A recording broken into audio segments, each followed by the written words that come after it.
Eu sou Felipe Bussinger Lopes, engenheiro de produção, sócio da Lidera Consultoria, trabalho com gestão de inovação em algumas empresas e sou gerente do NAGE, o Núcleo de Apoio à Gestão da Inovação da PoliUSP.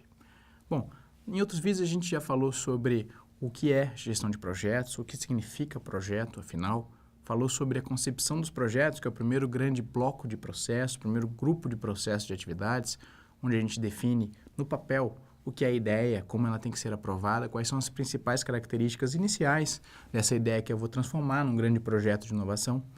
Falamos sobre planejamento de projetos, das 10 áreas de conhecimento ligadas a planejamento de projetos. Focamos especificamente no triângulo de ferro, escopo, prazo e custo, em como bem planejar esse projeto em termos desses 3 atributos. E agora a gente vai falar sobre execução, controle e encerramento, que são os 3 últimos grupos de processos de gerenciamento de projetos. Bom, execução e controle. Execução trata de tornar de fato tudo o que está descrito naquele plano de projeto, no baseline que a gente montou em termos de curva S, em termos de cronograma, em termos de WBS de projetos. Ou seja, tem como principal função o cumprimento de todas as diretrizes, regras, normas, atividades que foram definidas no planejamento. Seguindo aquela lógica de triângulo de ferro, a gente está falando de controle de custos, conforme a curva S, de prazo, como o cronograma, e escopo, seguindo a EAP e as suas atividades. Então, vamos lembrar que o projeto, para entregar as expectativas dos stakeholders, ele tem que balancear justamente esses atributos de planejamento. A gente está focando no escopo, prazo e custo, mas tem as outras 7 áreas, como vocês estão vendo de novo aqui nesse material.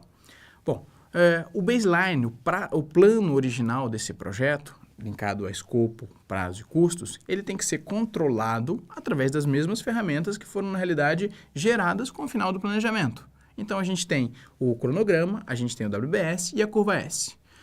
A gente vai monitorar o projeto com essas ferramentas durante todo o processo de condução. Então, por isso que a gente diz que controle e execução acontecem em paralelo, não existe um descasamento temporal entre execução e controle. Controla-se, monitora-se durante a execução, claramente. Conforme a necessidade, a gente pode até intervir nesse andamento, no que está executando do projeto, para retornar à condição de planejamento. Então, é replanejar ou, eventualmente, forçar o projeto para que ele siga nos trilhos que foram planejados originalmente.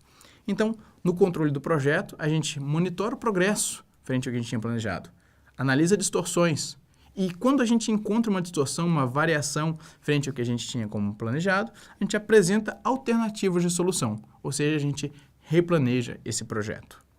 Bom, vamos falar um pouquinho aqui por exemplo, de uma alteração com relação a custos, segundo a nossa curva S. Suponha, então, que a gente tinha um orçamento planejado, como a gente pode chegar aqui na curva, e um orçamento que a gente foi acompanhando e está vendo que está se realizando de forma diferente. Então, no mês 3, por exemplo, a gente percebe que tem um descasamento grande entre o que foi planejado e o que foi realizado. Esse descasamento aí, podemos estar falando de em torno de 5 milhões de reais, segundo essa escala. Esses 5 milhões de reais que podem ter sido desviados, né, que tem um desvio frente ao planejado, o gerente de projetos, analisando esse gráfico, percebendo, controlando essa situação, pode analisar sobre diferentes prismas.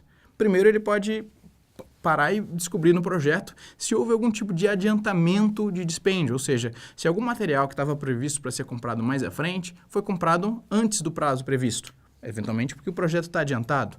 Se esse foi o caso, se o projeto está adiantado e comprou algo antes, não tem por que ele traçar nenhuma ação de correção, de solução de um determinado problema. Parece que o projeto, na realidade, está em bom curso e ele deve seguir dessa forma. Agora, eventualmente, se essa diferença, se essa barriguinha que foi criada entre o realizado e o planejado aconteceu porque o projeto teve um dispêndio muito maior, uma etapa que estava prevista numa contratação de um serviço ou de um equipamento, esse serviço ou equipamento custou mais caro do que o planejado, é óbvio que começou a se gerar essa distorção. Quando a gente gerou essa distorção e o gerente percebeu, está controlando esse indicador de custo, ele tem, notoriamente, tomar uma decisão de reduzir um custo de outro item do meu projeto.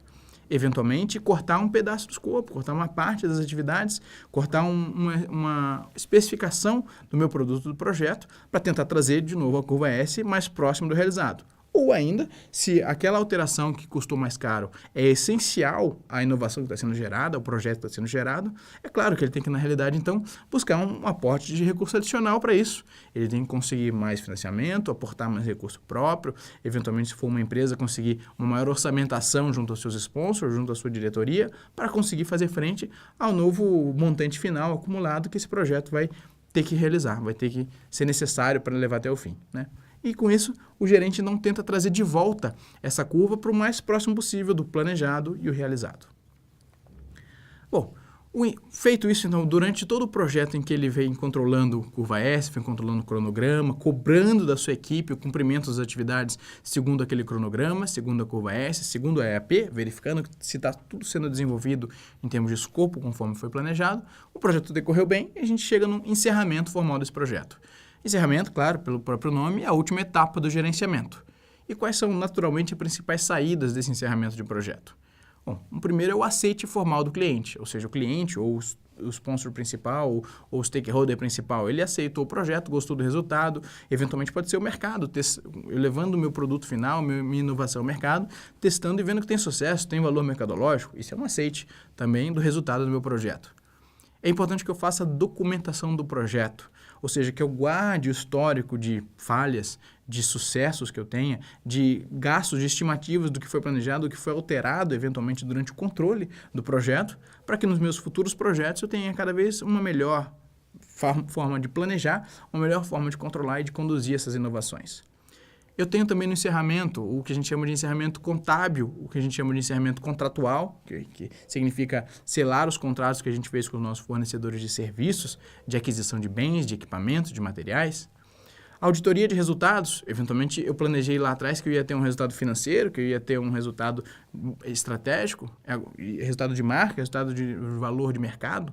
Então, vamos avaliar esses resultados. Eu tive, então, uma aderência frente ao que eu tinha imaginado, que eu tinha planejado ou não, descolou demais e ficou muito diferente do que eu tinha planejado.